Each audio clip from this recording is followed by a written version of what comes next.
Hello po, magandang hapon. Update po tayo dito sa project namin sa Phase 4. So, bali, meron na tayo nakatayong poste dito. Tapos, meron na rin pong nakaasintada na CHB. Ayan, huwag lang sana hugatin ng aso. Ayan o. Hello, doggy! So, nakatayo na yung ating mga poste dito. Ayan, maikli lang po yung front extension ng...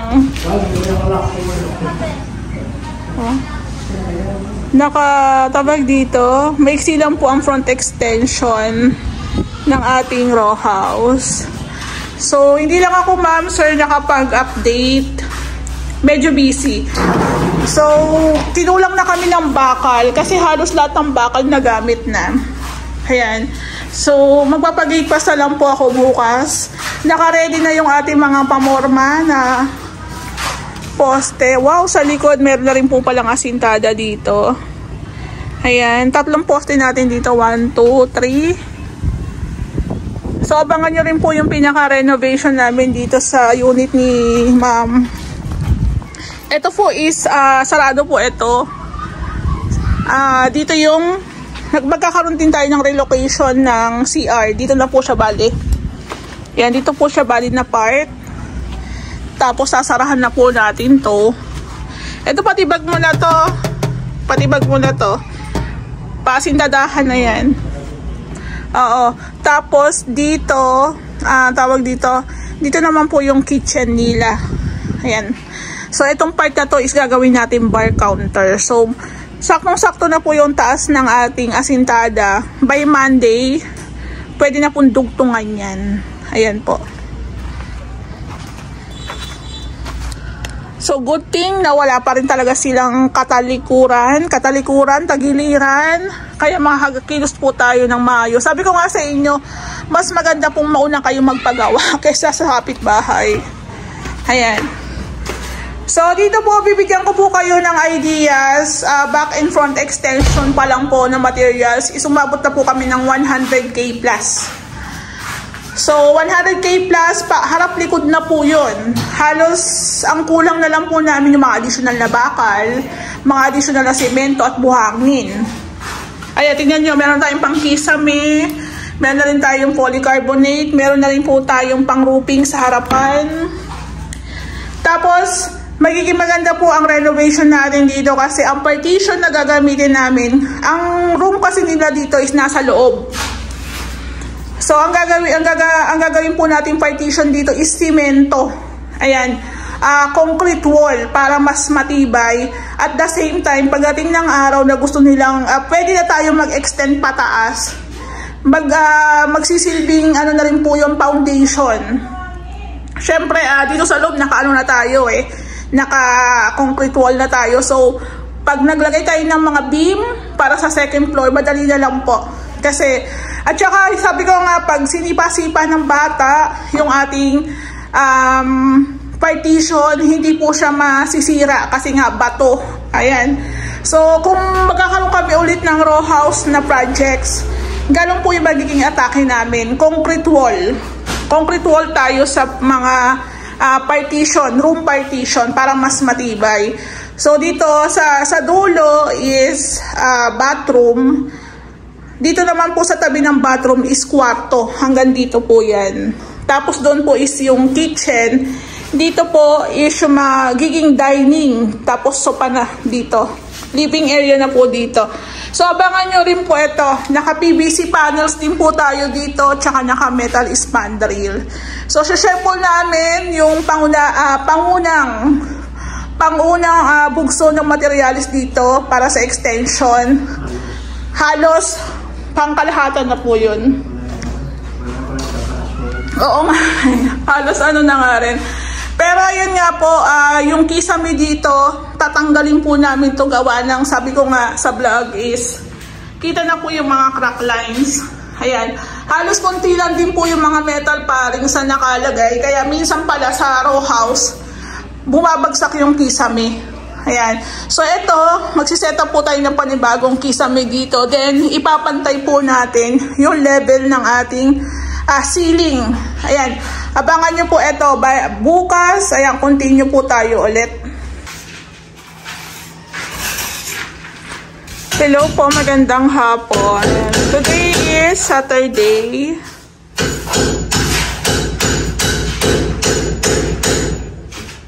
Update po tayo dito sa new project namin na row house, Amy Row House, dito po sa Phase 4. So, ito po yung sinasabi ko sa inyo doon sa mga nauna kong vlog na magiging iba po yung aming renovation dito. Kasi ito po is yung pinaka back extension is sarado. Ayaw ni client ko na open sa nakikita namin gawa ng mas gusto niya mas safe, mas secured yung pinaka back extension. So ito pong ganitong partition, napapansin nyo, naka CHB kami. Suggestion po namin to sa may-ari. Actually, kung titingnan nyo, parang mas magastos kasi nga may CHB, simento, bakal, buhangin. Ang kinukuha po kasi namin dito or mas priority namin dito is yung tibay ng pinaka-partition. Common na gawa po kasi ng pinaka-partition dito sa Lumina is hardiplex, metal parings. Okay lang din naman po yun. Kaso, mas naging suggest po namin to sa may-ari. Lalo na kung meron po kayong maliit na bata, malikot, mahilig maglaro, pwede niyang mapukpok yung ating partition, pwedeng masipa, o kaya kung halimbawa matusok natin ng puwersa, pwede po siyang masira. So, ito po talagang matibay to. Etong idea na to, nakita ko to, ulitin ko lang, nakita ko lang po sa kapitbahay namin sa Phase 3. Row house po yung unit nila. Then, pinagawa nila kay Ray yung harap tsaka likod. So, napansin namin, habang gumagawa kami, actually gawa na yung loob. Sabi ko, bakit antigas nung pader sa likod? Nakasemento pala. Ayan po. So, kung mapapansin nyo yun nga, may semento, CHB, parang iisipin nyo ang mahal. Hindi po. Halos actually parang halos same lang sa pagdating sa materyales. Kasi pag gumamit ka ng tawag ito hardiplex, magkano rin po isa nun? Talikuran din po yun. Talikuran. Meron dito sa harap, meron din sa likod. Tapos lalagyan nyo rin po ng mga metal stud, metal parings. So, ito po, kinamam, buti nga in-accept nila yung aming suggestion. Ayan, mas matibay pa nga ito kasi pagdating ng araw, if ever gusto nilang mag-extend pataas, at least matibay na po yung sa baba. So, hindi ko nga lang po naabutan kung paano nila ginawa to. Siguro nagsinsil muna sila dyan. Nagbarena, ayun. So, ito pong hanggang dito po, ito na po yung magiging TV area nila, sir. So, actually, pagdating po sa CHB, may konting question po sa dami kasi komputado na po ng office kung gaano karami ang makukonsume na CHB. Kaso, ito nga po, ginamit po namin yung sobrang CHB dito po sa loob as partition. Hindi po para mag-second floor dyan, hindi po. Ayan. So, ito po, siguro kung sa pricing ng materyales, may konting diferensya. Pero ito pang matagalan na yan. Mas matibay, kumbaga. So, ako, dito na ako sa matibay. Ganon din naman yan eh. Mamasilyahan, pipinturahan. Ganon din po sa hardiplex. Iriribit, mamasilyahan, pipinturahan. Diba? Dito na tayo sa mas matibay. So, siguro sa mga soon na magpapagawa sa amin ng row house, ganito na lang din po yung aming magiging suggestion. Tapos, ito pong bintana na yan, sasarahan din po namin yan pag nakapaglagay na kami ng roofing. Kasi baka mapasok yung ating mga materyales. So, ito po yung dating CR. Na-demolish na rin po namin yan kasi gusto ng may-ari ilagay sa likod na part. Ayan. So, dito na lang din po kami ko-connect niyan kasi andito lang din naman po yung connection ng ating mga ating mga tubo. Ayan po. So, ang request ni ma'am, hindi ko lang sure yung sukat nito kung 150. Parang katulad sa Roha, sa mga SF yung laki ng bathroom. Tapos, dito na po yung kanyang, pinto. So, sabi nila is parang mga sliding o glass door din daw sa kanila. Same lang din yata dito para hindi abala. Then, ito. Dito yung ating bathroom. Ayan. Tapos tatakpan to. Tapos may roofing tayo dito. Dito na po yung kanilang kitchen. Tapos magbabar counter naman tayo dito. O, diba? So, ibang rin po to. Ibang design din po ito. Actually, design ng may-ari. Setup ng may-ari. Pero syempre, nagsasuggest din po kami. So, saktong-sakto nga lang din kasi sobrang init ngayon. Buti nga po, andito na sa loob yung gawa kasi talagang mainit. Tapos, ito pong ating mga kisame. Tatanggalin po natin yan. Kung mapapansin nyo, halos iilan lang po yung mga metal paring na nakalagay. Tapos, wala siyang insulation. So, ang kagandahan po na babaguhin natin yung ating kisame. Makakapaglagay po tayo ng ilang ilaw, ng pin lights. Kung ilang pin lights ang gusto ng may-ari, pwede. Tapos magagawa rin po kami ng cove ceiling dito. Abangan nyo. Tapos ang pinaka-motive lang po ng bahay is black and white tapos gray. So mas magiging maganda yung outcome nito kasi puti. Pag puti po kasi nakaka-laking tingnan. So doon po sa mga soon na magpapagawa o baka makita nyo itong aming vlog, pwede nyo pong gayahin yung gantong ideas. Actually, pag wall o concrete ang nasa loob, mas malamig. Mas malamig po yan.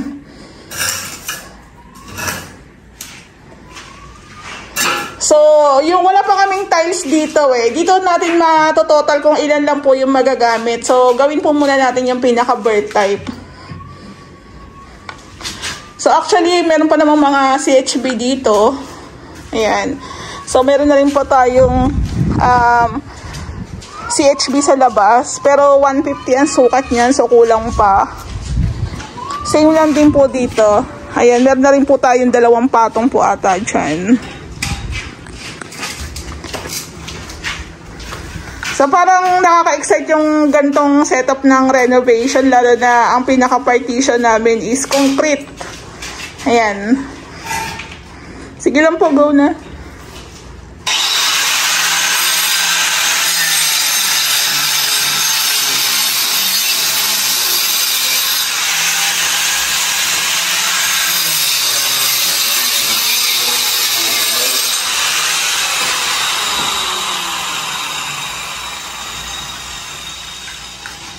So, marami pa naman po tayong mga semento dito. Ang semento po namin, unang order po ata is 80 bags. Tapos meron na rin tayong skim coat. Ayan, kompleto naman na. So, eto ma'am, sir, nagdagdag tayo ng 2 pa. Kasi kinulang kami. Ayan.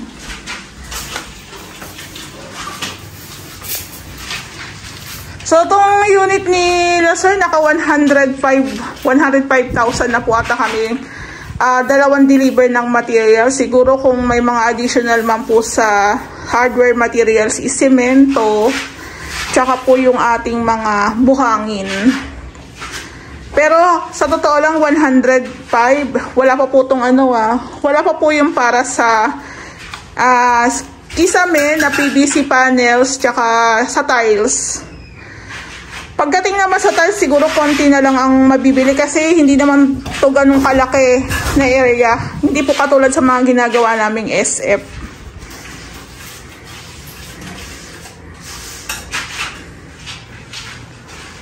So, mga iilan na lang ng mga materyales. Tapos yung final paint po pala, wala pa kami kasi syempre, panghuli na yon. Yung iba panghuli na.